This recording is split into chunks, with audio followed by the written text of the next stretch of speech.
por fin actualizar su praxis jurídica. En este sentido, damos bienvenida a la gran inauguración del taller práctico especializado en elaboración y presentación de una acción de protección con medidas cautelares. En estos 3 días de capacitación vamos a abordar temáticas de suma importancia con respecto a la elaboración de acción de protección con medidas cautelares. En este caso nos acompaña un gran e ilustre jurisconsulto distinguido de Pérez, el cual es fundador y socio fundador de Santo Abogados. Él es el abogado Héctor Jaime Rojas, quien se destaca por ser un gran experto constitucionalista.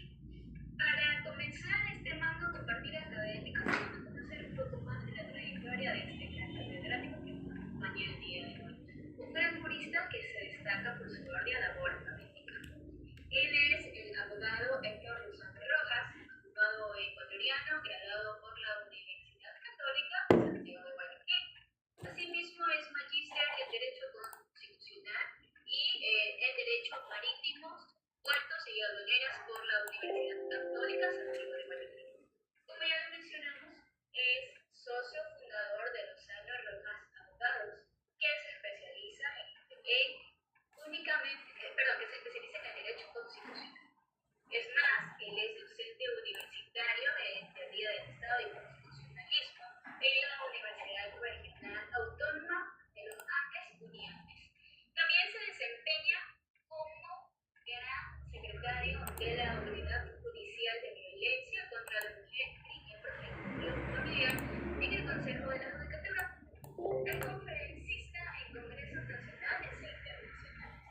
Y por último, es creador del canal académico Constitucionales que se encuentra en la plataforma YouTube. En este caso, para nosotros como instituto, es un honor tener a este magno catedrático académico acompañándonos el día de hoy y por supuesto el día de mañana. Como punto número 1, para tener un ambiente armónico y sano, les pedimos a cada uno de ustedes que enciendan sus cámaras.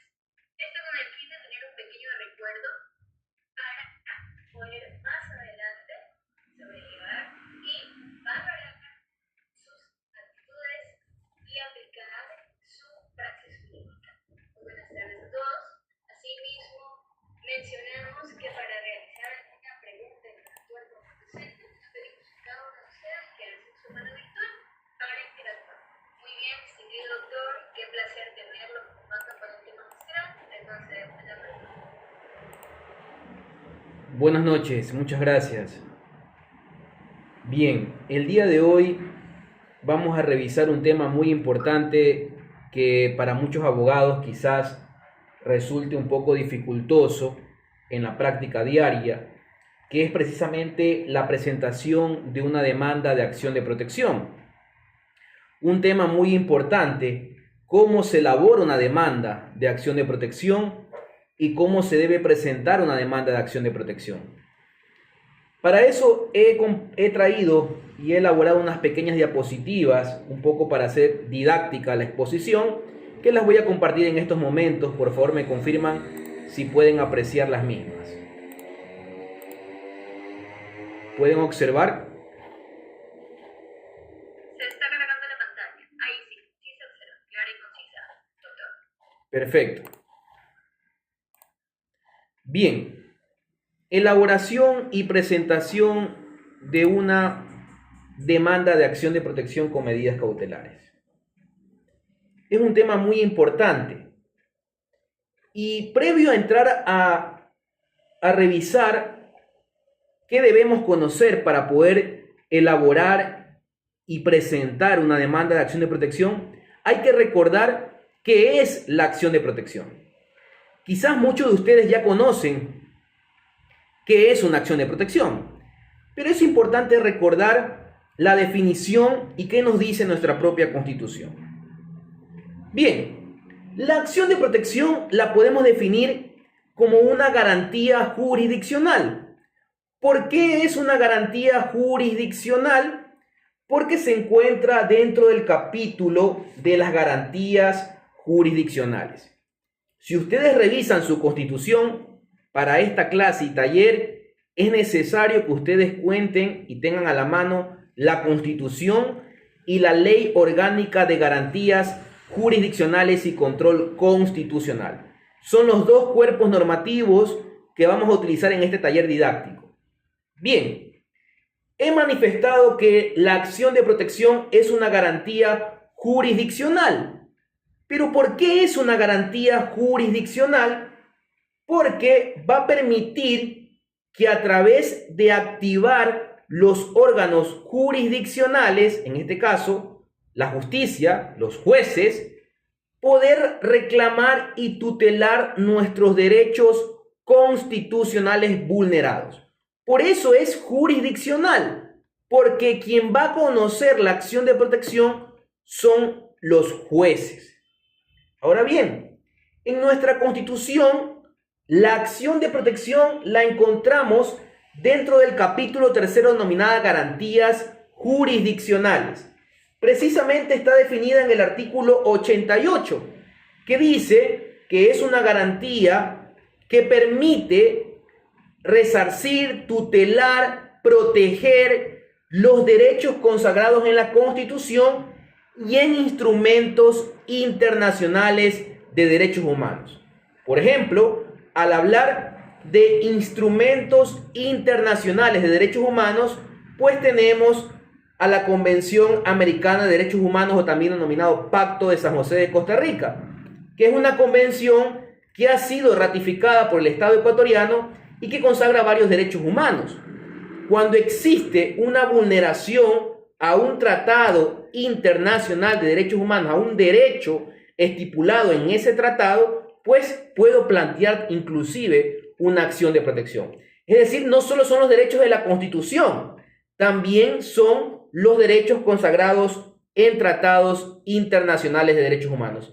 Este es el primer detalle que quiero hacer conocer, porque muchas veces los abogados pensamos que solo la acción de protección va a proteger derechos consagrados en la Constitución. No, no solo derechos consagrados en la Constitución, también derechos consagrados en instrumentos internacionales de derechos humanos, como la Convención Americana de Derechos Humanos, o también denominado Pacto de San José de Costa Rica, que ustedes muy bien lo conocen. Entonces, ¿la acción de protección es una garantía constitucional? Sí, que me permite reclamar, resarcir los derechos vulnerados, ya sea en la Constitución o en instrumentos internacionales de derechos humanos. Ya tenemos una pequeña definición, ya hemos recordado la definición de acción de protección. Ahora bien, es preciso revisar lo que nos dice nuestra Constitución. Y vamos a revisar el artículo 88, previo ya a entrar a materia, es decir, a conocer cómo elaborar una demanda de acción de protección. Pues bien, nuestra Constitución dice que nuestra garantía denominada acción de protección tiene por objeto amparar de manera directa y eficaz los derechos reconocidos en la Constitución. ¿Qué es el amparo directo y eficaz? Es decir, que debe ser rápido y debe buscar de mejor manera proteger esos derechos reconocidos en la Constitución. Por eso se interpone cuando exista una vulneración de derechos constitucionales. Y ustedes dirán, pero abogado, solo dice derechos constitucionales, no dice derechos estipulados en tratados internacionales de derechos humanos. Pues ya vamos a ver más adelante la Ley Orgánica de Garantías, que amplía el espectro y nos va a decir que también tutela derechos reconocidos en tratados internacionales de derechos humanos. No solo derechos en la Constitución, sino también derechos estipulados en tratados internacionales de derechos humanos. Muy bien, ya sabemos entonces que sirve la acción de protección para poder reclamar una vulneración de derechos, ya sea en la Constitución o ya sea en tratados internacionales de derechos humanos. Bien, seguimos con el tema de la definición. También nos dice que sirve para atacar actos u omisiones de cualquier autoridad pública no judicial. Y aquí quiero hacer una pequeña digresión. ¿Por qué nos dice actos de autoridad pública no judicial, actos u omisiones?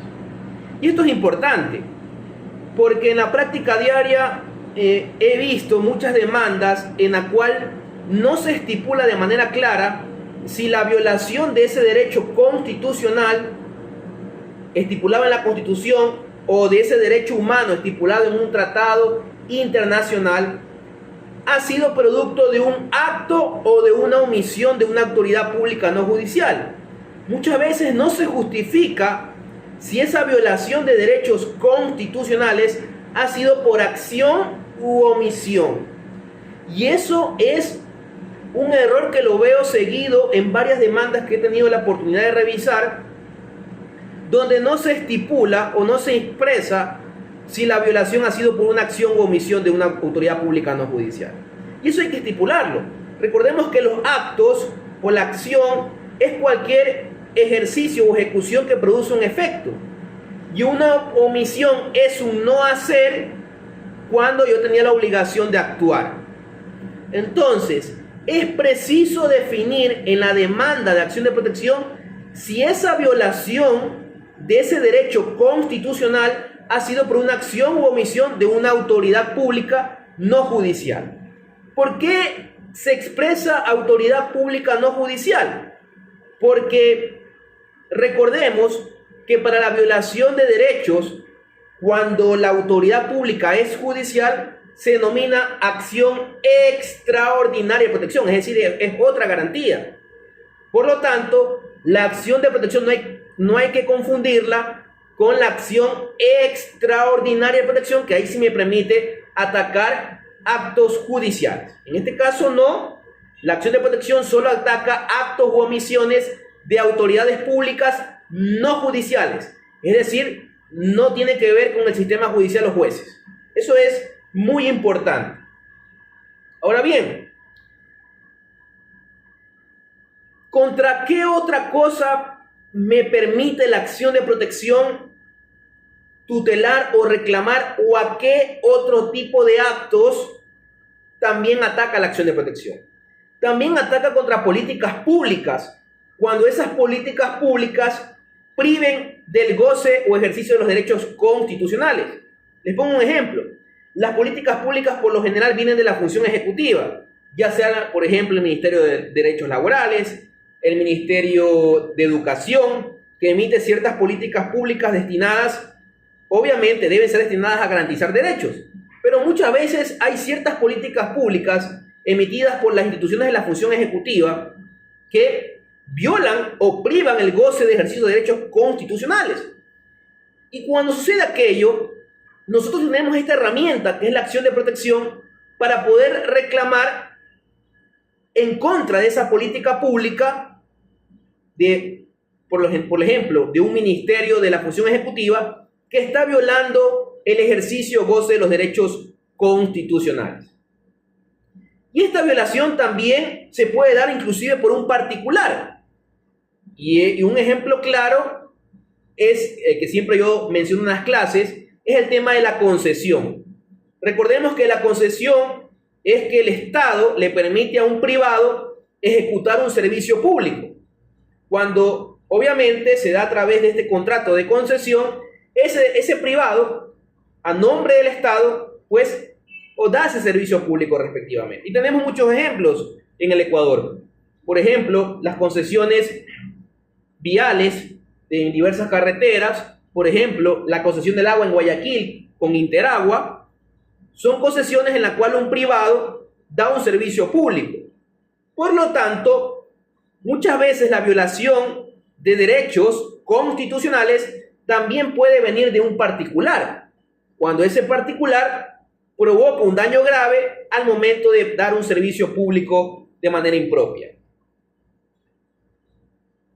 Bien, también se puede presentar una acción de protección cuando la persona se encuentra en un estado de subordinación, indefensión o discriminación. Subordinación, como por ejemplo en el tema de una empresa, cuando mi jefe o superior, yo soy un empleado más, estoy subordinado a mi jefe, y cuando esa persona viola un derecho constitucional, también puedo presentar una acción de protección, porque estoy en un estado de subordinación. O un estado de indefensión, no tengo los mecanismos necesarios para poder defenderme frente a una autoridad, pues también puedo plantear una acción de protección. O cuando se me está discriminando inclusive, es decir, cuando se viola el principio de igualdad y no discriminación estipulado en el artículo 11, numeral 2 de nuestra Constitución. Bien, esto haciendo un pequeño recordatorio de algo que ustedes ya conocen, que es básicamente lo que es la acción de protección de acuerdo a la Constitución en el artículo 88.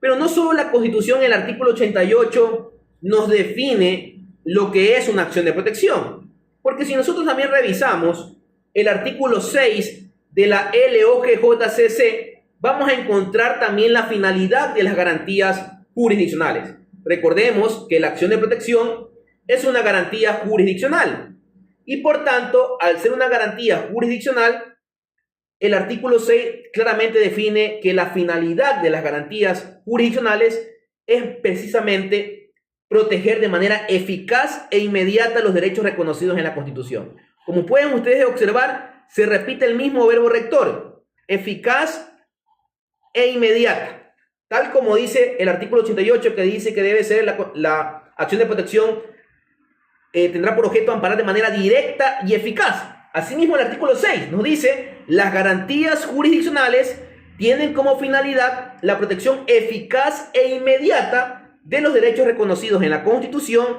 y en instrumentos internacionales de derechos humanos, la declaración de la violación de uno o varios derechos, así como la reparación integral de daños causados por su violación. Es decir, no solo es el artículo 88 de la Constitución que debemos revisar previo a elaborar una demanda de acción de protección. También debemos revisar el artículo 6 de la LOGJCC. Y asimismo, posteriormente, ir a las reglas específicas o al objeto específico de la acción de protección que está estipulado en el artículo 39, donde dice que la acción de protección, y ahí sí le agrega, ojo con ese detalle, tendrá por objeto el amparo directo y eficaz de los derechos reconocidos en la Constitución, y le agrega ahí la partecita que yo les manifesté, y en tratados internacionales sobre derechos humanos que no estén amparados por otras garantías como por ejemplo habeas corpus, acceso a la información pública, habeas data, por incumplimiento, extraordinaria protección y extraordinaria protección contra decisiones de justicia indígena. Es decir, la acción de protección me va a permitir tutelar los derechos reconocidos en la Constitución y en instrumentos internacionales de derechos humanos. Derechos que no estén protegidos por otras garantías jurisdiccionales estipuladas a partir del artículo 87 en adelante.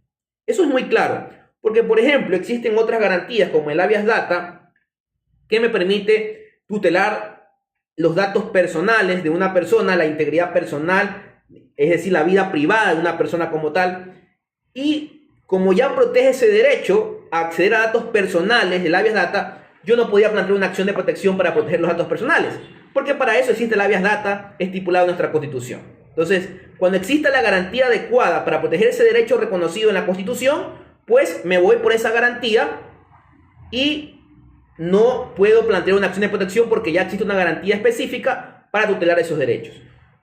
Pero en cualquier otro derecho que no esté protegido por una garantía específica, pues cabe la acción de protección.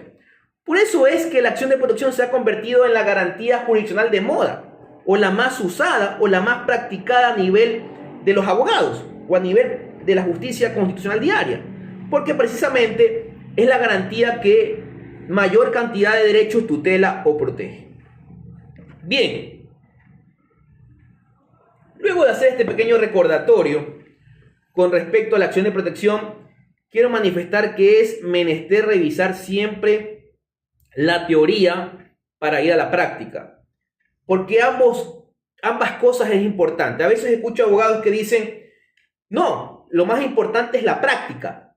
La práctica, el abogado se hace en la práctica al momento de que va a litigar. Pero si tú eres un abogado que te vas a hacer en la práctica al momento que vas a litigar a hacer ¿qué? A pedir papeles, a pedir copias certificadas, a pedir copias simples. Para eso vas a irte a la práctica a ser abogado. No, para ser abogado hay que tener una escuela, hay que tener conocimientos previos de lo que se está estudiando, de lo que se está realizando en determinado caso. No puedes ir simplemente porque voy a aprender, porque en la práctica ahí me hago experto al momento que voy. No, Si vas a ir a la práctica sin una teoría o conocimientos previos de lo que vas a realizar, pues simplemente vas a ser un mediocre abogado. Entonces no queremos ser mediocres abogados, queremos ser buenos abogados en materia constitucional y para eso requerimos revisar la teoría, que es la base, para poder no ir a la práctica de ir a pedir copias certificadas o copias simples, sino para poder ir a argumentar los derechos violados de manera clara y precisa. Bien, con este génesis vamos a entrar a definir los derechos que he manifestado protege la acción de protección. He dicho dos derechos de manera clara. Derechos constitucionales que no estén protegidos por otras garantías jurisdiccionales. Y segundo, derechos reconocidos en tratados internacionales de derechos humanos, es decir, derechos humanos como tal. Entonces, si yo les pregunto o se van a quién quiere ser millonario por 2 millones de dólares y le dice, abogado, ¿qué derechos protege la acción de protección? Ustedes ya van a poder alzar la mano y ganarse esos 2 millones de dólares y van a decir los derechos constitucionales que no estén protegidos por otras garantías y dos, los derechos reconocidos en tratados internacionales de derechos humanos. Con esa respuesta ustedes ganarán los 2 millones de dólares en quién quiere ser millonario. Ya sabemos que son dos aspectos que protege la acción de protección. Por un lado, los derechos constitucionales que no estén protegidos por otras garantías y segundo, los derechos reconocidos en tratados internacionales de derechos humanos. Quiero hacer hincapié en esto para que ustedes se memoricen este aspecto importante. ¿Qué protege la acción de protección? Derechos constitucionales que no estén reconocidos por otras garantías y dos, derechos reconocidos en tratados internacionales de derechos humanos. Muy bien. Seguimos. Luego de analizar la acción de protección, es preciso revisar también lo que es las medidas cautelares constitucionales previo a elaborar una demanda de acción de protección con medida cautelar. Porque el tema de nuestro taller es la elaboración y presentación de una demanda de acción de protección con medida cautelar. Entonces, para saber cómo elaborar una demanda, hay que conocer qué es una medida cautelar constitucional. Pues bien, las medidas cautelares constitucionales son aquellas garantías que me permiten plantear de manera conjunta o de manera independiente de acciones constitucionales de protección de derechos. Pero ¿cuál es el objetivo de una medida cautelar constitucional? Pues básicamente el objetivo principal es evitar o hacer cesar la violación o amenaza de un derecho constitucional. Bien, vuelvo a repetir. La medida cautelar constitucional busca, por un lado, evitar, prevenir la violación de un derecho constitucional y por otra parte, cesar la violación o amenaza de un derecho constitucional. Dos aspectos muy importantes. Por un lado, evitar o prevenir, es decir, antes que suceda. Y segundo, cesar la violación o amenaza de un derecho. Aspecto presente. Es decir, la medida cautelar actúa para evitar en modo futuro y para cesar en modo presente la violación de un derecho. Esto es importante porque la medida cautelar no actúa cuando ya se ha violado el derecho, no actúa en tiempo pasado, actúa en tiempo futuro, prevenir, y en tiempo presente cesar la violación de un derecho constitucional. Esto quiero que quede claro porque muchas veces pensamos que la medida cautelar me permite se puede plantear cuando ya existió una violación de un derecho constitucional. No, me permite evitar y cesar en tiempo presente. Por esa razón es que las medidas cautelares constitucionales no hay que confundirlas con las medidas cautelares en otra rama del derecho, como por ejemplo en el área civil, que es otra cosa. Cuidado con confundir las medidas cautelares constitucionales con las medidas cautelares en temas civiles o en temas penales, que son otra cosa muy distinta. Estamos en el ámbito constitucional, no en el ámbito penal o civil. Y eso quiero que quede claro, porque muchas veces vemos abogados que confunden las medidas cautelares civiles, penales y constitucionales y hacen un champú. Y eso no puede suceder. Una cosa son las medidas cautelares penales, otra cosa son las medidas cautelares en materia civil y otra cosa son las medidas cautelares constitucionales. Bien, entonces, las medidas cautelares constitucionales se encuentran estipuladas en el artículo 87 de la Constitución. Es una garantía jurisdiccional más, que me va a permitir, como vuelvo a repetir, evitar o cesar la amenaza de violación de un derecho constitucional. Pero ¿qué más? ¿Qué más nos dice la normativa ecuatoriana con respecto a las medidas cautelares constitucionales? Pues es preciso revisar también el artículo 6, inciso 2, de la Ley Orgánica de Garantías Jurisdiccionales y Control Constitucional. El artículo 6, inciso 2 de dicha ley nos dice que las medidas cautelares tienen como finalidad prevenir, impedir o interrumpir la violación de un derecho. Miren los verbos que utiliza: prevenir, impedir, interrumpir la violación de un derecho. Es clarísimo que actúa en tiempo futuro y en tiempo presente, no en tiempo pasado, porque para el tiempo pasado existe la acción de protección. La medida cautelar actúa en tiempo futuro y en tiempo presente: prevenir, impedir o interrumpir la violación de un derecho. Pero no solo el artículo 6, inciso 2 de la LOGJCC nos dice aquello. También el artículo 26, que viene a ser la normativa específica de la LOGJCC, nos dice que las medidas cautelares tendrán por objeto evitar o cesar la amenaza o violación de derechos reconocidos en la Constitución, y le agrega algo más, lo mismo que en la acción de protección: instrumentos internacionales sobre derechos humanos. Es decir, también puedo plantear una medida cautelar constitucional cuando exista una amenaza de un derecho reconocido en un tratado internacional de derechos humanos. Ojo con ese detalle, que muchas veces lo obviamos. También podemos presentar medidas cautelares constitucionales cuando el objetivo es evitar o cesar la violación de un derecho que está consagrado en un instrumento internacional de derechos humanos. Esto es clarísimo. Al igual que la acción de protección, tiene dos efectos: proteger no solo los derechos reconocidos en la Constitución, sino también los derechos reconocidos en tratados internacionales de derechos humanos, como por ejemplo la Convención Americana o Pacto de San José de Costa Rica, que es la convención más utilizada por lo general. Bien, ¿qué más nos dice este artículo 26 de la LOGJCC?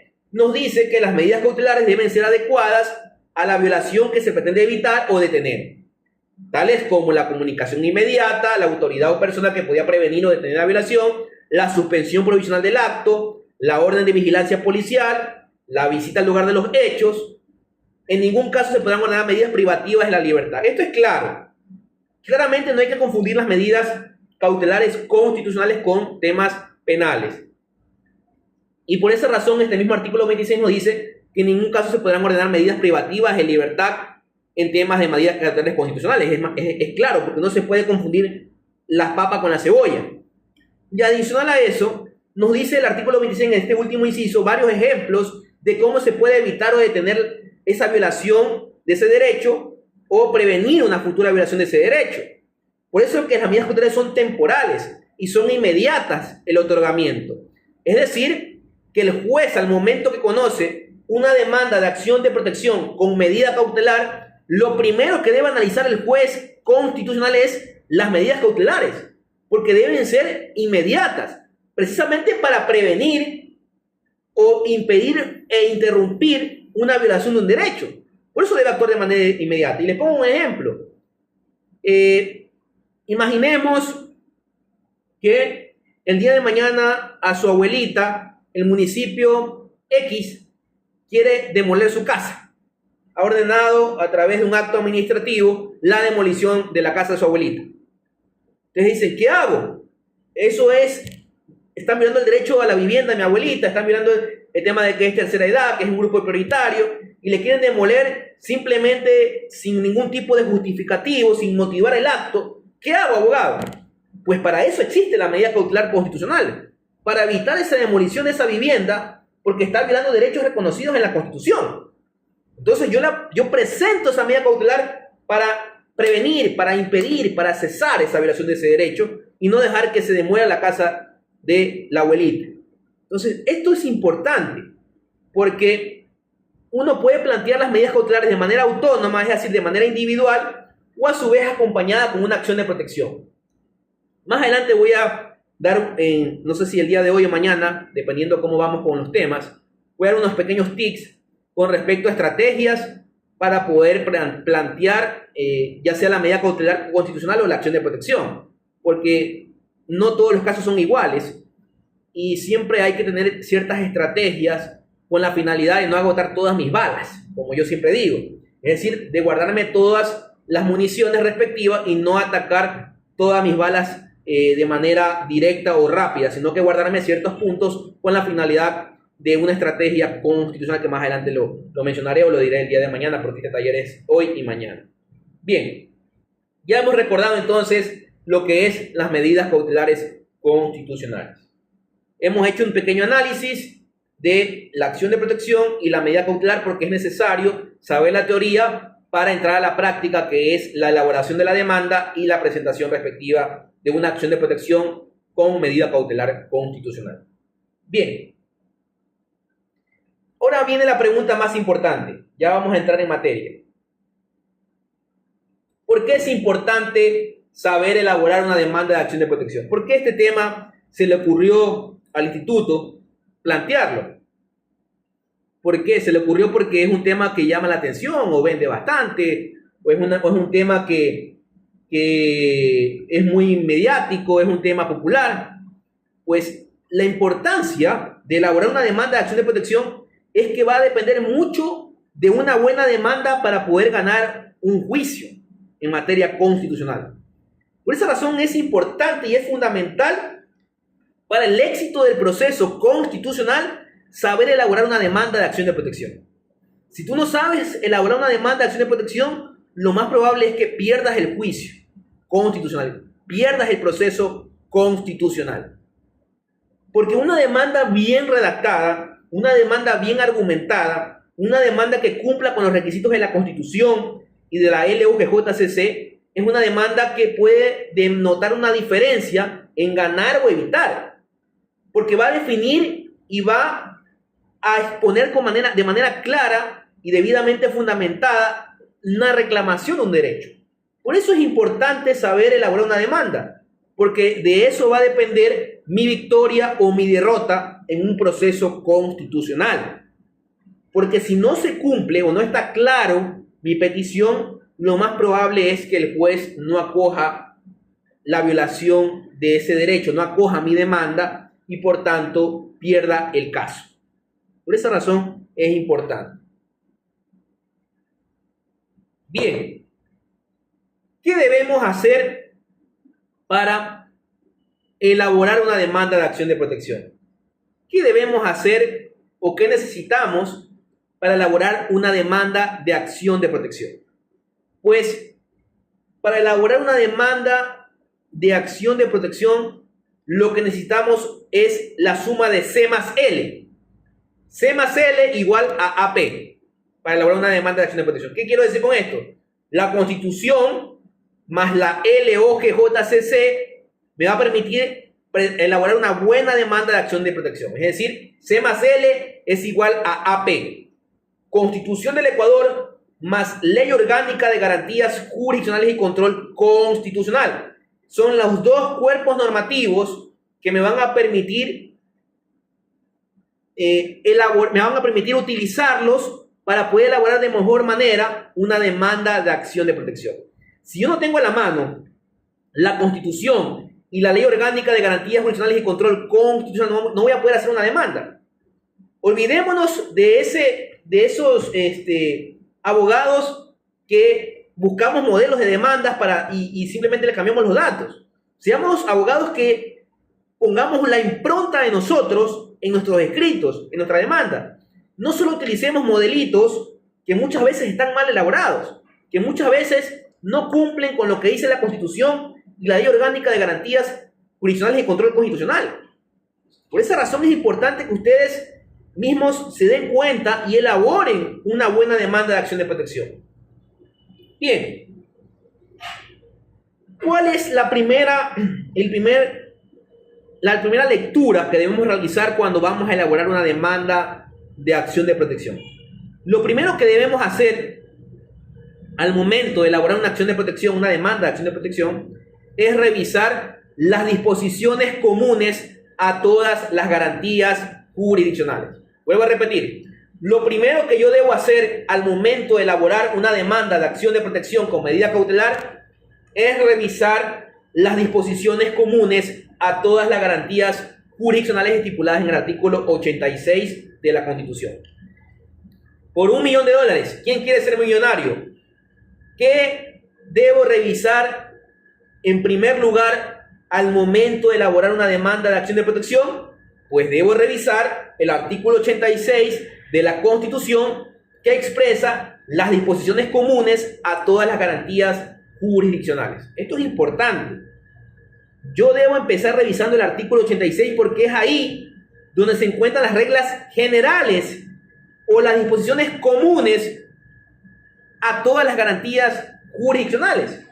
Y por esa razón, quiero comenzar con este artículo 86. Por favor, todos con la Constitución y la ley orgánica a la mano para poder ir revisando cada artículo y poder entender lo que estamos tratando. Entonces, el artículo 86, numeral 1, dice lo siguiente: cualquier persona, grupo de personas, comunidad, pueblo o nacionalidad podrá presentar acciones previstas en la Constitución. Entre esas acciones previstas en la Constitución está la acción de protección.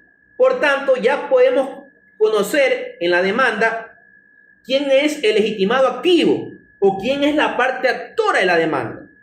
La parte actora o el legitimado activo va a ser cualquier persona, grupo de personas, comunidad, pueblo o nacionalidad puede ser parte actora o legitimado activo. Es decir, si mañana me busca una persona que se le ha violado un derecho constitucional, pues yo tranquilamente lo puedo recibir y le puedo decir: sí, tú puedes presentar una acción de protección porque eres una persona, eres un ciudadano que se te ha violado tus derechos y por tanto eres susceptible de plantear una demanda de acción de protección. O si mañana me viene un grupo de personas, más de 10 personas, y me dice: abogado, a las 10 personas nos han votado el Ministerio de Salud, ¿qué hacemos? Pues también un grupo de personas puede plantear una acción de protección, es decir, puede ser un legitimado activo o parte actora. ¿Qué otro grupo? Una comunidad. Una comunidad, por ejemplo, la comunidad se puede decir de un sector rural, ¿no?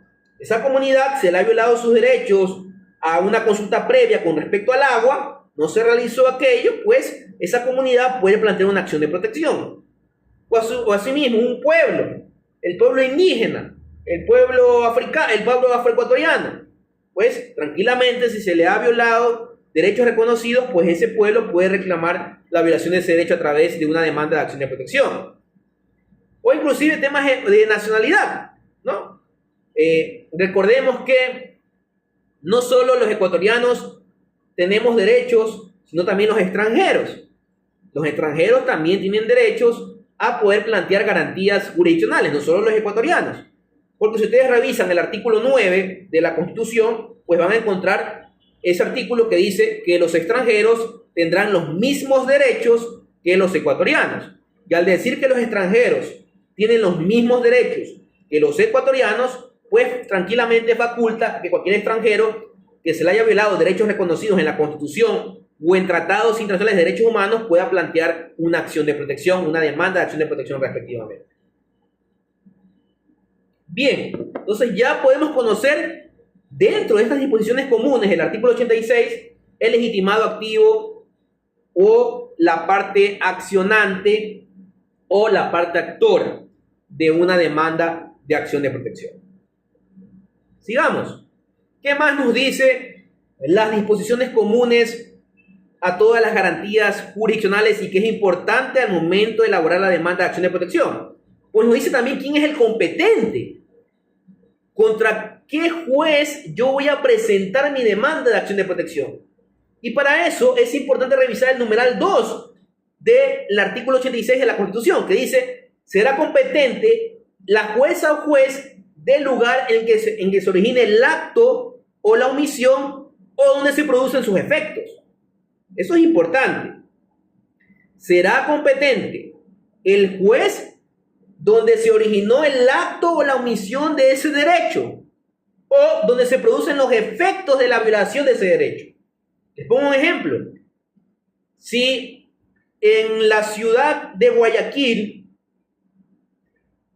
el Distrito de Educación de la ciudad de Guayaquil viola un derecho al debido proceso dentro de un sumario administrativo a un docente, por ejemplo, esa violación en ese sumario administrativo a ese docente, esa violación al debido proceso, pues es una violación de un derecho constitucional, sí. Por tanto, ese acto de esa autoridad del Distrito de Educación es un acto que se dio en Guayaquil, porque el Distrito de Educación emitió ese acto, el Distrito de Educación de Guayaquil, en la ciudad de Guayaquil. Por tanto, donde se originó el acto que violó los derechos al debido proceso a este docente va a ser la ciudad de Guayaquil. Y por tanto, el juez competente va a ser el juez del lugar donde se origina el acto. En este caso, cualquier juez de primera instancia de la ciudad de Guayaquil. Por eso es importante saber las disposiciones comunes, porque nos va a permitir conocer quién va a ser el juez competente. Y la primera regla de la competencia en temas constitucionales de garantías jurisdiccionales es que el juez competente para conocer una demanda de acción de protección o medida cautelar va a ser el juez donde se origina el acto o la omisión que viola esos derechos constitucionales o derechos reconocidos en tratados internacionales. Eso es importantísimo. Cuando, por ejemplo, ese acto o omisión que se originó en la ciudad de Guayaquil, pero sus efectos los produce en la ciudad de Machala, pues también es susceptible que el juez de Machala conozca la acción de protección. Como por ejemplo, al momento que con el sumario administrativo que viola el debido proceso me destituyen de ser docente y mi domicilio es Machala y mi familia vive en Machala, pues obviamente me voy a la ciudad de Machala donde es mi domicilio, ya que me destituyeron de manera inconstitucional, pues yo puedo plantear inclusive la acción de protección en mi lugar de domicilio, porque los efectos de ese acto, ¿no?, se han dado también en la ciudad de Machala, porque ahí es donde yo vivo, ahí es donde yo radico, y por tanto yo puedo plantear la acción de protección también ante un juez de la ciudad de Machala, porque ahí es mi domicilio. Es decir que la segunda regla es donde se producen los efectos de la violación de ese derecho constitucional o ese derecho reconocido en un tratado internacional de derechos humanos. Otro ejemplo, existen actos administrativos que producen efectos en todo el territorio ecuatoriano. Por ejemplo, a veces hay acuerdos ministeriales que violan derechos. Cuando sucede aquello, cuando existen estos actos normativos, estos actos administrativos con efectos generales, denominados así, actos administrativos con efectos generales, es decir, que esos efectos se producen en todo el territorio ecuatoriano, pues tranquilamente yo puedo presentar ante cualquier juez del territorio ecuatoriano, porque voy a atacar un acto administrativo con efectos generales, que produce sus efectos en todo el territorio. Por ende, cualquier juez de todo el territorio es competente para conocer la violación de ese derecho constitucional, porque recordemos que la segunda regla es donde se producen sus efectos. Y los efectos se producen en todo el territorio ecuatoriano, pues pueden plantear ante cualquier juez respectivamente del Ecuador. Esto es importante, conocer la competencia, ante quién puedo plantear. ¿Y por qué lo digo? Porque en los últimos años hemos visto una crítica donde gente que vivía en el oriente, pongamos, en Chuchufindi, por ejemplo, venía a presentar acciones de protección en Guayaquil, cuando la violación de ese derecho se dio en el oriente y no en Guayaquil. Sin embargo, por muchas veces desconocimiento de los abogados y otras veces conociendo a los abogados, sino que con una mala práctica y un mal abuso del derecho por parte de los abogados presentaban en cualquier lugar respectivamente, ocasionando un daño a la administración de justicia, un daño a sus clientes y una prostitución en las garantías jurisdiccionales. Y hemos visto casos varios donde específicamente se ve esa prostitución de presentar ante cualquier juez que hubo hace poco. Eso es lamentable y por esa razón es importante conocer estas reglas. ¿Quién es el juez competente? Y el juez competente va a ser el juez donde se originó el acto o la omisión que violó ese derecho constitucional, o a su vez donde se producen los efectos de esa violación de ese derecho constitucional. Son las dos reglas básicas y aplicables para temas de presentación de demandas de acción de protección respectivamente. Pues eso con respecto a la competencia. Pero ¿qué más nos dice las disposiciones comunes a todas las garantías jurisdiccionales? Pues nos dice también que el procedimiento va a ser sencillo, va a ser sencillo respectivamente, va a ser rápido, eficaz y va a ser oral en todas sus fases e instancias.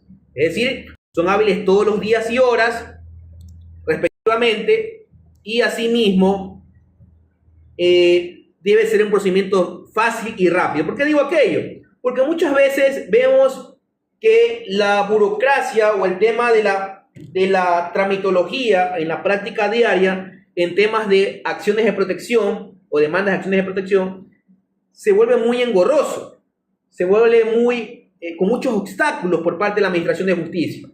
No se convierte en un procedimiento sencillo, rápido y eficaz, sino todo lo contrario. En la práctica diaria, los abogados que están presentes sabemos que los jueces los tardan un proceso complicado, un proceso lento y no eficaz. Todo lo contrario que dice el artículo 86, numeral 2, literal A, que dice que debe ser sencillo, rápido y eficaz.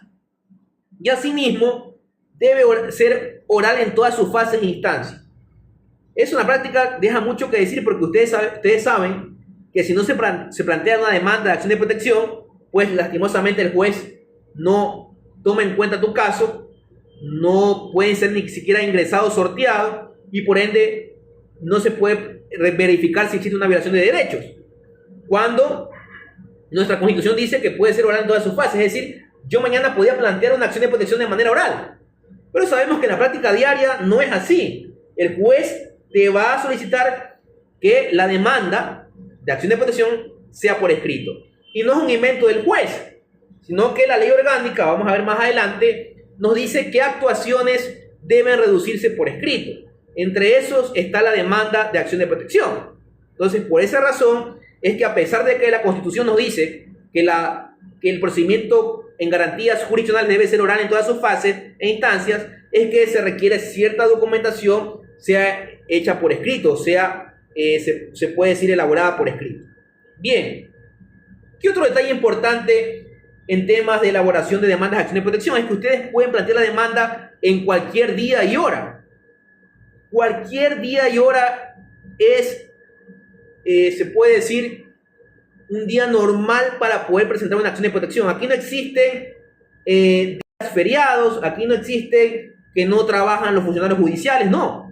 Cualquier día y hora tiene la obligación la Administración de Justicia de recibir una demanda de acción de protección respectivamente. Por ende, esto es importante porque muchas veces notamos cuando vamos a plantear una demanda de acción de protección un día sábado que no hay ningún funcionario que nos pueda recibir, hay que estar haciendo gestiones para que nos reciban las demandas en días que no son laborables y eso nos complica mucho. Entonces quizás en ese aspecto la judicatura ha trabajado, pero todavía hay que mejorar mucho con el tema de estar hábiles los días y horas para plantear acciones de protección, ¿no? Muy bien. ¿Qué otro aspecto importante? Como les digo, pueden ser propuestas las demandas de garantías jurisdiccionales, en este caso, acciones de protección, de manera oral o por escrito, sin formalidades y sin necesidad de citar la norma infringida. Es decir, que debe ser un proceso rápido y eficaz. Este tema de las formalidades que dice la Constitución es muy importante, porque muchas veces hemos visto jueces que envían a completar la demanda aplicando Código Orgánico General de Procesos, aplicando ciertas formalidades del COGEC, cuando no tiene nada que ver el Código Orgánico General de Procesos en materia constitucional. No se puede aplicar Código Orgánico General de Procesos al momento de presentar una demanda de acción de protección. Y en la práctica diaria hemos visto aquello. Hemos visto cómo muchos jueces se emiten sus providencias alegando Código Orgánico General de Procesos. Cuando si ustedes revisan, el artículo 1 del Código Orgánico General de Procesos nos dice, excepto materia constitucional y otras materias más como penal, etc. Es decir, que el propio artículo 1 del Código Orgánico General de Procesos dice, no puedes aplicar estos artículos en materia constitucional, porque para eso existe la Ley Orgánica de Garantías Jurisdiccionales. Por lógica, es la norma aplicable en estos casos. Sin embargo, hemos visto en muchos casos cómo ciertos jueces argumentan sus providencias aplicando Código Orgánico General de Procesos, dejando mucho que decir y demostrando un desconocimiento total en la materia constitucional. Bien, nos dice también el artículo 86 que no se requiere el patrocinio de un abogado. Así es, cualquier ciudadano puede presentar una demanda de acción de protección sin la firma de un abogado. Obviamente, ese ciudadano que presenta esa demanda sin la firma de un abogado y sin el estudio necesario, pues lo más probable es que esa demanda el juez se la envía a aclarar o a completar, porque obviamente no todo ciudadano conoce lo que nos exige la ley orgánica para poder presentar una demanda de acción de protección. Por esa razón es que se aconseja, no es obligación, se aconseja que sea asesorado por un letrado, que sea asistido por un letrado, un abogado, que le permita guiarlo a esa persona que ha sido violada en su derecho constitucional para que pueda presentar una demanda de acción de protección con los debidos requisitos que estipula tanto la Constitución como la Ley Orgánica de Garantías Jurisdiccionales. Por eso estamos aquí, para saber esos requisitos necesarios y poder elaborar una buena demanda de acción de protección. Bien, otro tema importante son el tema de las notificaciones. Las notificaciones en materia constitucional deben ser por los medios más eficaces que estén al alcance del juez, del legitimado activo y del órgano responsable del acto de omisión. Es decir, yo no puedo aplicar formalidades en temas de notificaciones.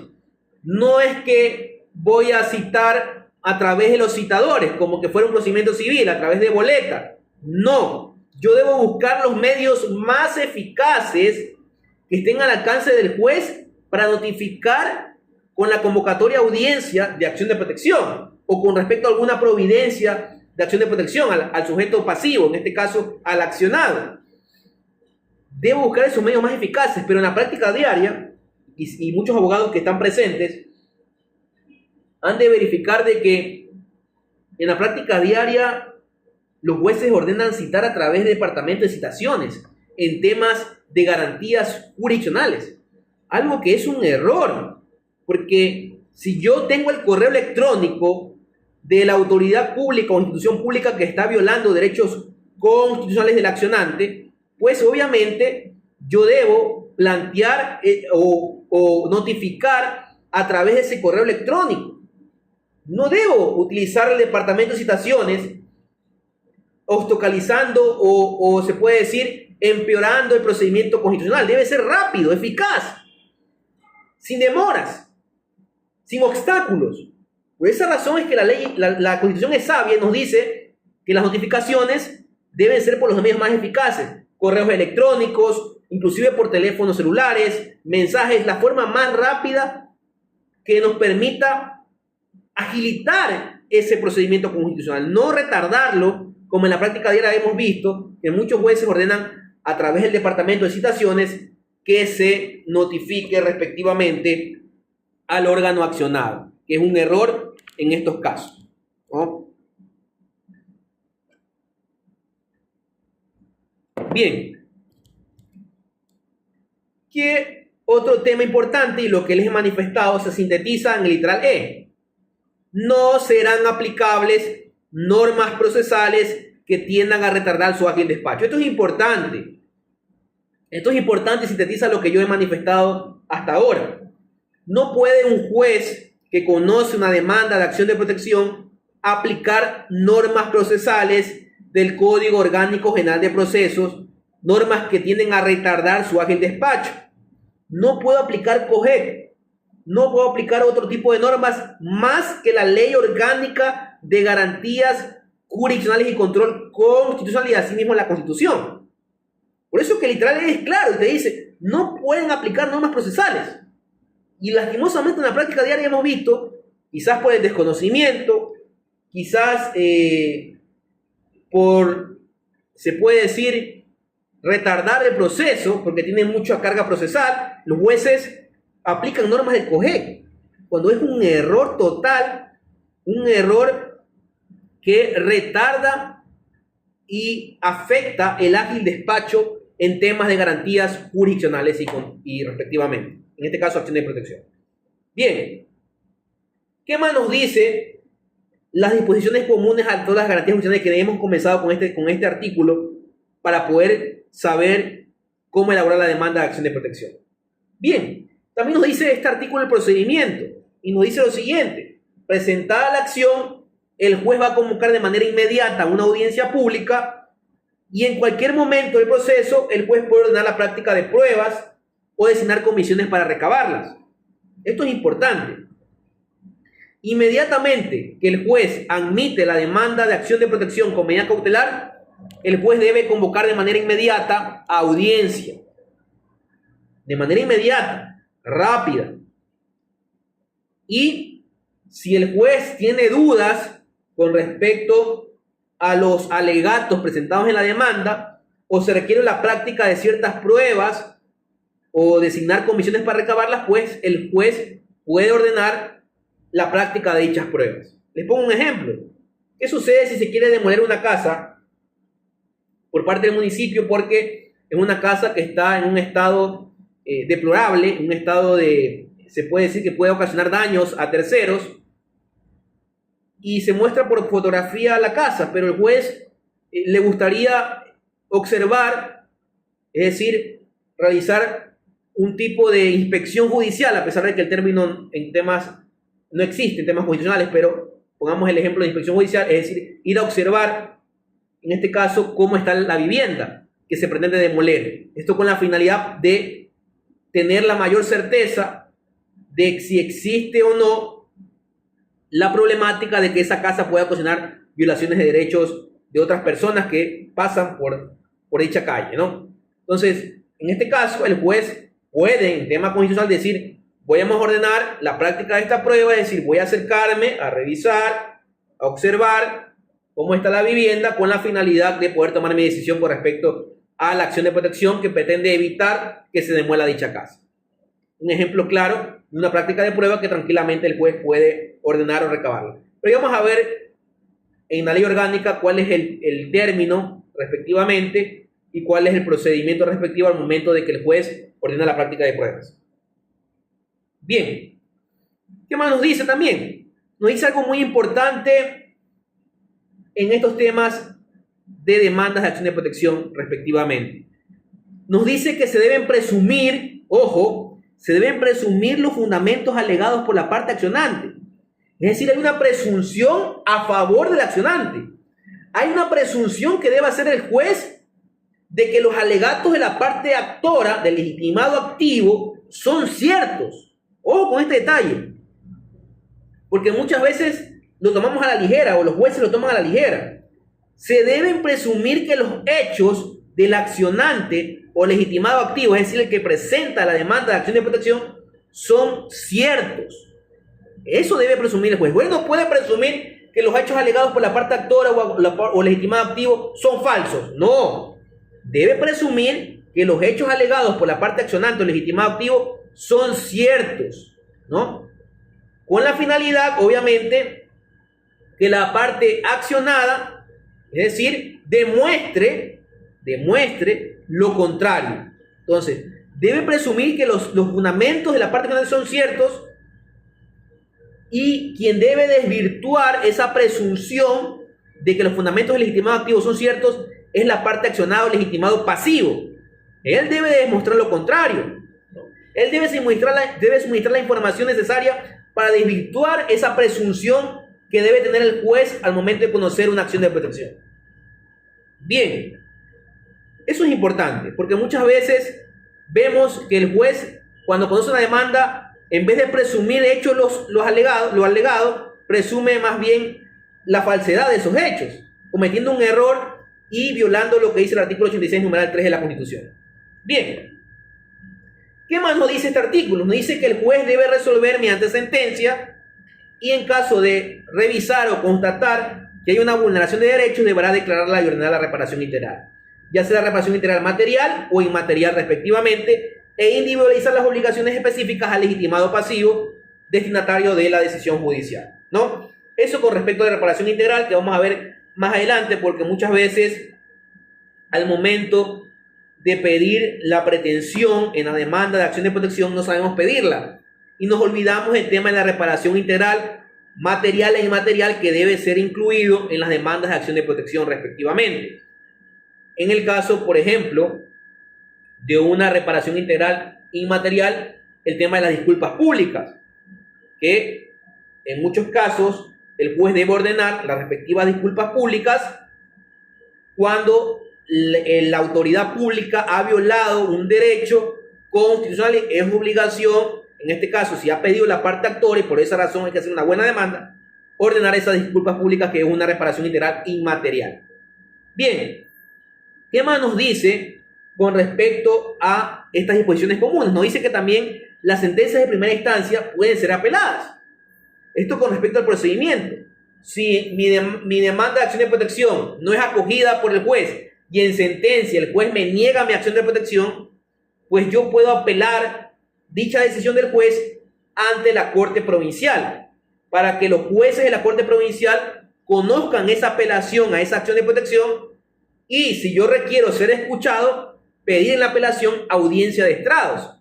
La audiencia de estrados, respectivamente, es para que los jueces de la Corte Provincial me escuchen mis argumentos, mi motivación de la apelación, y no resuelva el mérito de los autos. Esto es importante, porque si no pedimos en la apelación de la acción de protección audiencia de estrados, es decir, a ser escuchados respectivamente por los jueces de la Corte Provincial, los jueces van a resolver en mérito de los autos.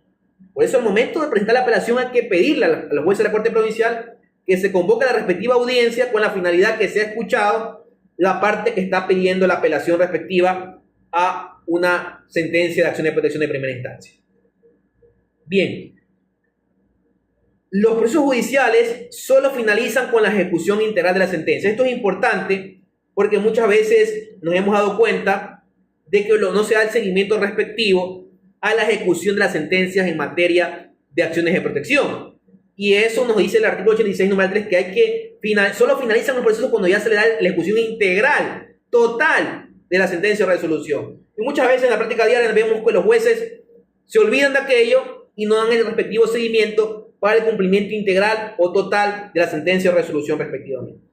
Bien, con respecto a esto, vamos respectivamente al numeral 4 de estas garantías o disposiciones comunes a la acción de protección.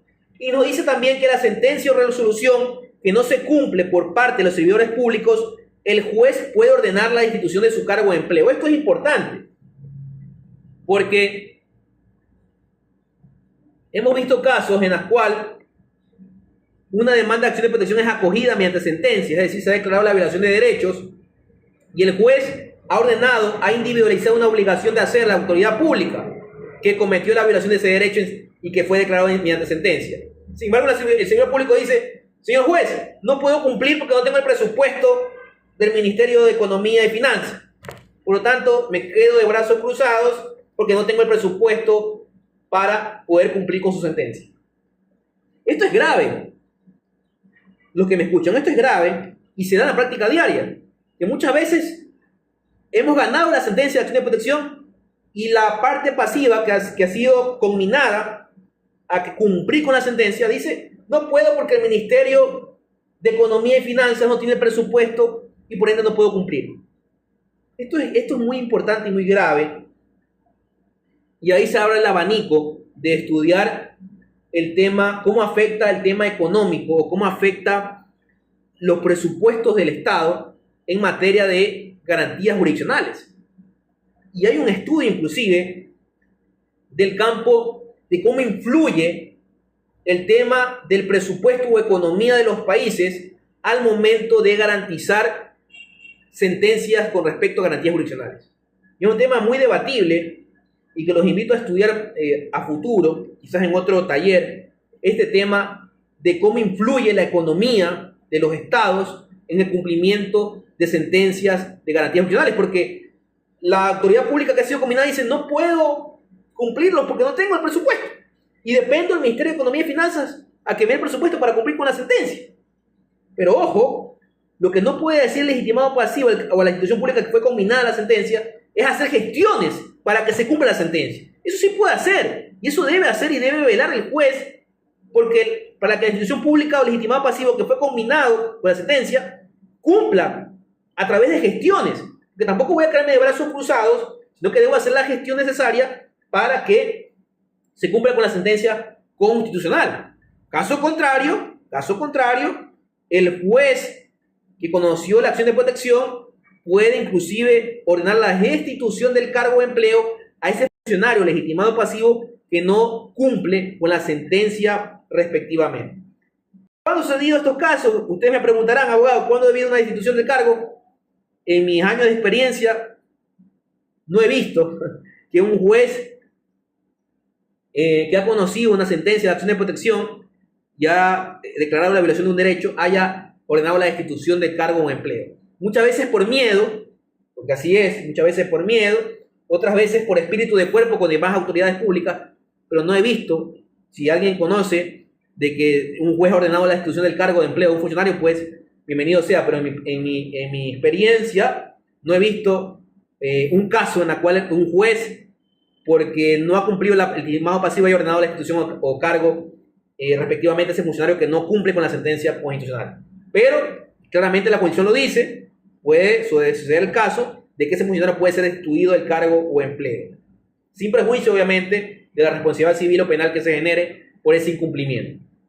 Otro tema importante es que muchas veces cuando no se cumple con estas sentencias donde se ha declarado la violación de derechos constitucionales, pues tenemos también otra garantía que ustedes ya conocen, que es la acción, en este caso,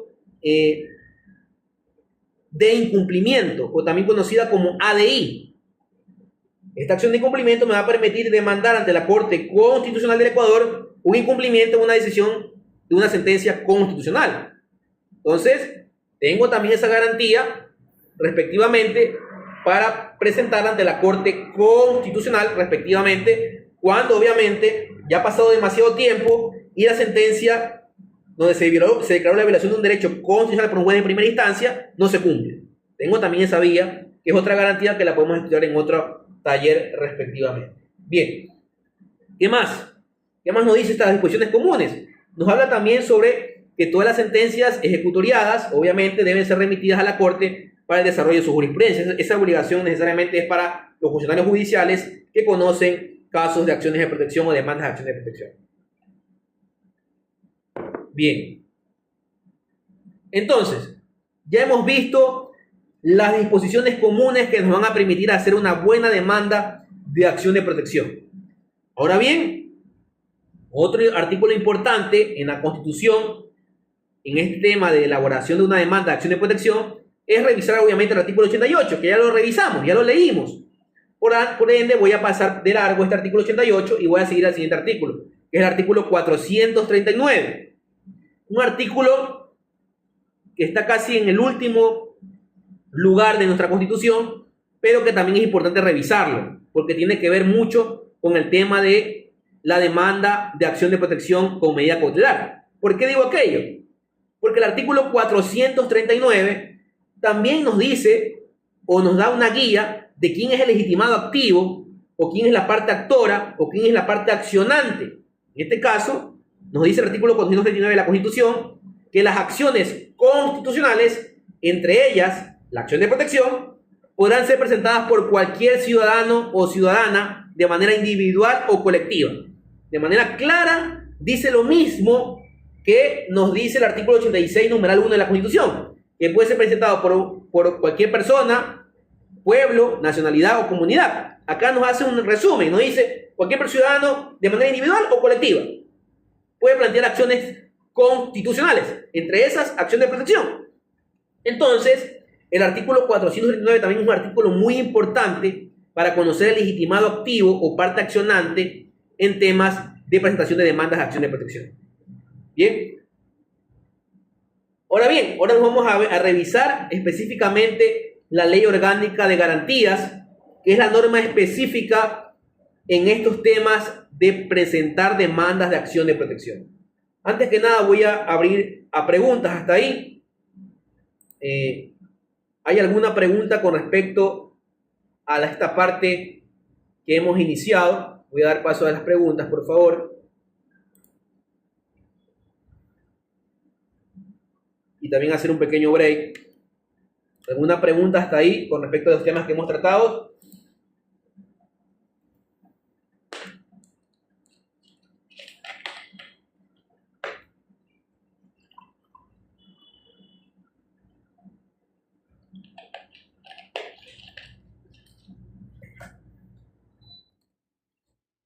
Muy bien, distinguidos participantes, si desean realizar o interactuar con nuestro distinguido ponente, por favor, los invitamos a alzar su mano virtual.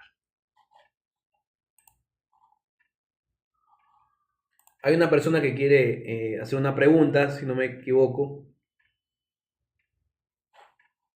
Muy bien, distinguido compañero, por favor, tiene el uso de la palabra, puede proceder a interactuar con nuestro ponente.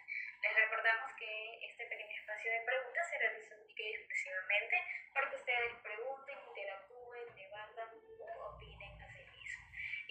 Y luego de eso, doctor, si usted desea, nos tomamos 5 minutos de pausa para que podamos descansar un poquito. Muy bien. Puede continuar, distinguido compañero, por favor. Le concedemos el uso de la palabra.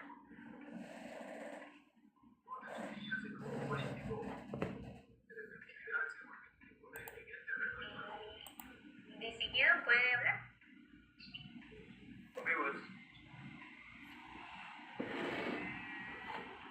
Doctor, creo que... ahí sí se le escucha. Ya. ¿Me escuchan? Sí, por supuesto que sí. Muy buenas noches, en la provincia de Esmeralda y concretamente Cantón Esmeralda. Me siento muy contento, muy congratulado en escuchar esta excelente conferencia por parte del doctor aquí presente. Se ve que se encuentra muy preparado en el campo constitucional y es evidente que es la materia que en la actualidad está surgiendo defectos ante tantos despidos intempestivos, ante tantas violaciones al derecho. Es lo que está surgiendo defectos. Sin embargo, nosotros como profesionales del derecho tenemos que ser más productivos y más precisos, prepararnos también para poder cumplir con las exigencias de nuestros clientes, es decir, prepararnos y saber lo que significa el ámbito constitucional, porque no es cualquiera que lo domina. Y eso me siento muy orgulloso de participar de este evento y decirle al doctor que lo felicito por su gran despliegue de conocimiento y experiencia en campo. Sin embargo, me reservo para ver si el día de hoy o mañana me podría hacer una consulta ante un caso que tengo aquí en Esmeralda sobre un cliente que ahora estaba ya para el 14 de enero del 2016 a una pieza de estrada. Lo puedo dejar para después, doctor, porque ya vamos al break. Yo quisiera ver si tengo la oportunidad para después consultarle. Puede ser después de la segunda ronda que tenemos, pues el día de mañana. Gracias. Sí, muchas gracias por la intervención, agradezco la opinión. Claro que sí, siempre encantado con las preguntas, podemos hacer el día de mañana respectivamente. topar cualquier caso particular en específico con respecto a violación de derechos específicamente. Para eso esta clase es para dilucidar dudas y cualquier consulta u opinión es bienvenida, ¿no? Veo que en el texto hay algunas preguntas. Dice... Sí, doctor. ¿Podemos leerlas? Sí, dice lo siguiente. Dice el... A ver, veamos desde el principio. Sí, por favor, desde el principio. Ya, listo. Tenemos la pregunta del compañero Edwin Lema. Dice lo siguiente. Estimado doctor, ¿se puede imponer una acción de protección ante la Defensoría del Pueblo? Muy bien, es una excelente pregunta, la Defensoría del Pueblo tiene la facultad de poder coadyuvar al momento de presentar una acción de protección, es decir, puede también presentar garantías jurisdiccionales. ¿Y quién lo dice aquello? Pues si ustedes revisan la Ley Orgánica de Garantías Jurisdiccionales y Control Constitucional, específicamente en el artículo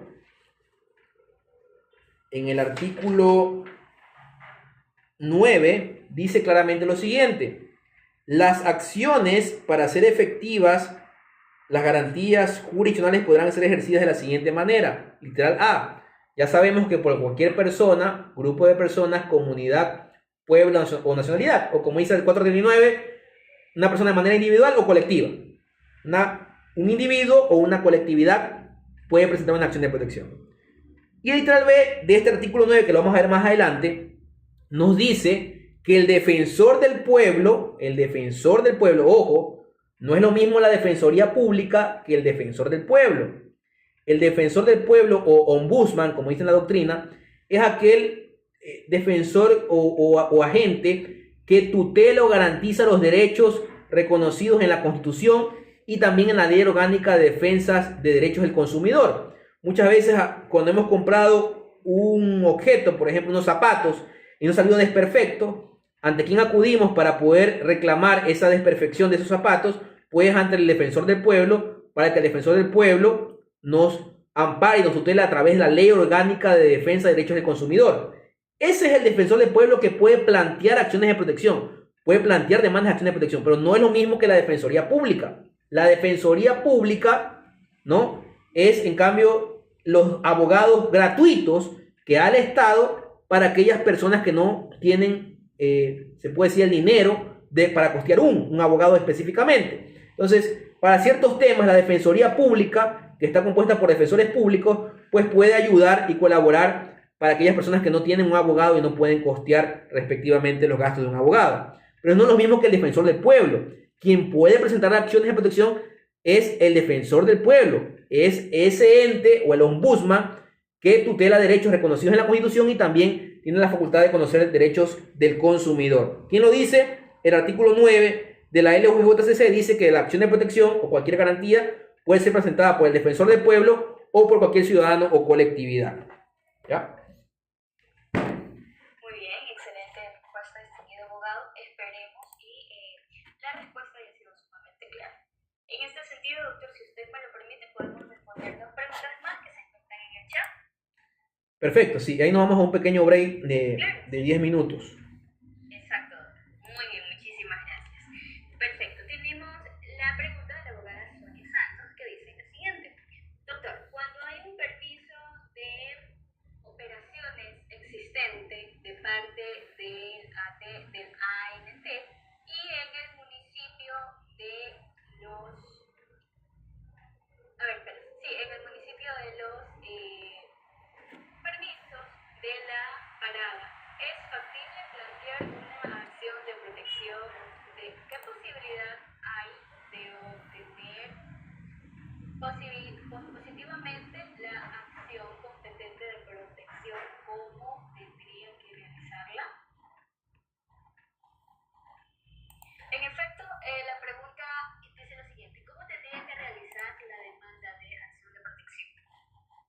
Muy bien, en este caso, cuando existe un permiso de operaciones por la Agencia Nacional de Tránsito y el municipio no da los permisos de parada respectivamente, sí es factible mantener una acción de protección. En este caso, sería bueno argumentar los derechos que tiene la ciudadanía de tener se puede decir, los respectivos permisos con la finalidad de dar un buen servicio público, asumo yo, en el tema de transporte.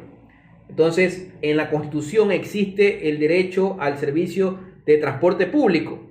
Y por ende, obviamente, cuando no se cumple con esos derechos reconocidos en la Constitución, y asimismo al afectar no solo a una persona, sino a un grupo de personas, pues tranquilamente es factible presentar una acción de protección.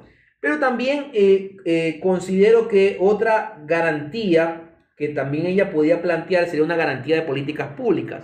Las garantías de políticas públicas busca precisamente atacar aquellas políticas públicas emitidas por la función ejecutiva. Entre esos forma parte también del tema de la función ejecutiva los gobiernos autónomos descentralizados o GAC municipales, respectivamente, y yo puedo plantear una garantía de políticas públicas, como nos dice en la Constitución en el artículo 85, respectivamente.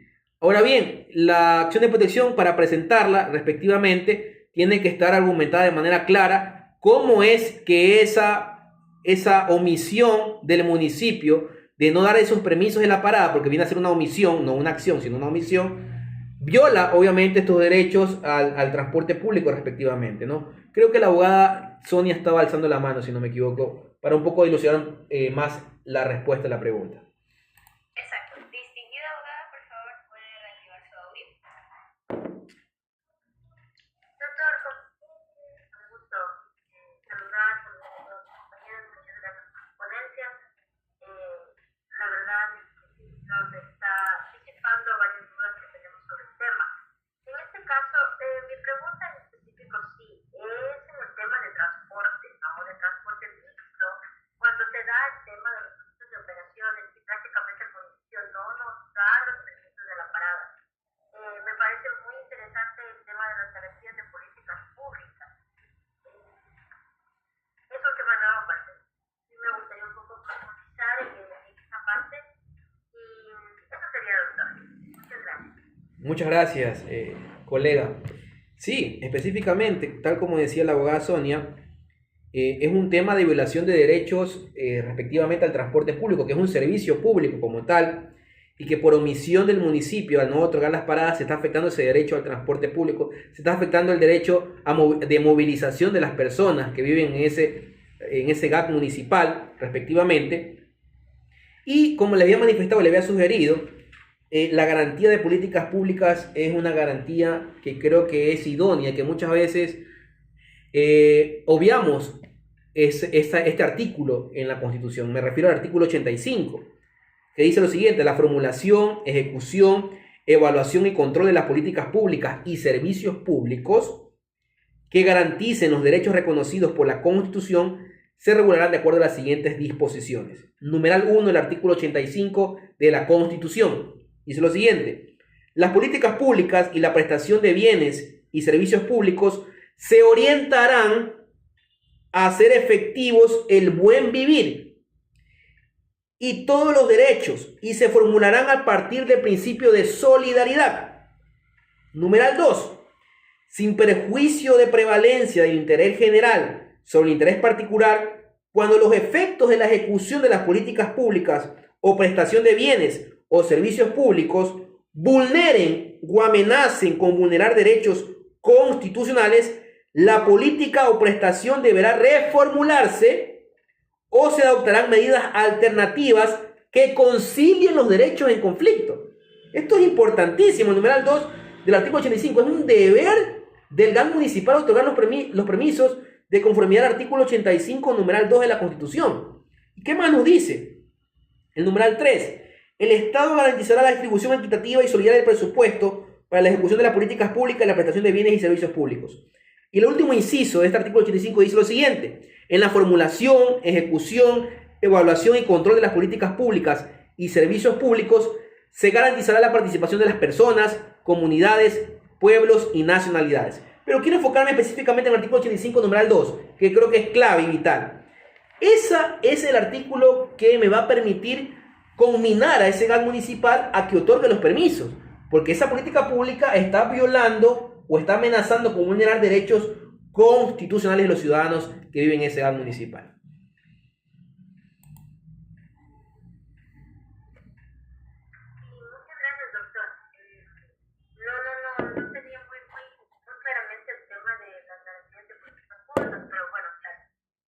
ya tengo que quitar. Muchas gracias. Y sí, es de mi interés el tema de transporte mixto. Y obviamente que sí tenemos, generalmente es como que existe pues esa manipulación de los gremios, los diferentes gremios mixtos y las citas, en este caso de las diferentes provincias, en este caso del Oriente, ¿no? Ya que la normativa pues les permite, en este caso, a las compañías de taxi tener ciertas camionetas. Y es ahí cuando existe la monopolización que quiere haber a medida de la provincia. Y no nos permite crear nuevas compañías que se dediquen expresamente al tema de transporte mixto. Y obviamente existe esta como restricción de parte del municipio en no dar las paradas. Y obviamente la ANT pues nos da 6 meses para en este caso poder formalizar el tema de los permisos. Y hay que seguir, si no nos dan los permisos en el municipio, no se puede pues realizar y concretar el permiso de operación. Y es como un impedimento. Y para esto pues sí necesitaríamos esta acción de protección y me parece muy interesante el tema de garantías de políticas públicas. Muchas gracias doctor por todo. No, un gusto y siempre las órdenes, cualquier duda es muy buena porque así podemos conocer y podemos aprender todo, porque es importante esos temas que miren que muchas veces obviamos, pero suceden en la vida diaria, el tema de los GAC municipales, que son los principales violatorios de derechos consagrados en la Constitución respectivamente, ¿no? Vamos a hacer una pausa de 10 minutos y luego retomamos con la finalidad de continuar con el tema de la elaboración de la presentación de acción de protección respectivamente con medida cautelar. Muy bien, distinguido abogado, así es. En este sentido, hemos de hecho realizado una prueba expiatoria para poder seguir con esta segunda parte de este magnífico taller práctico que se enfoca específicamente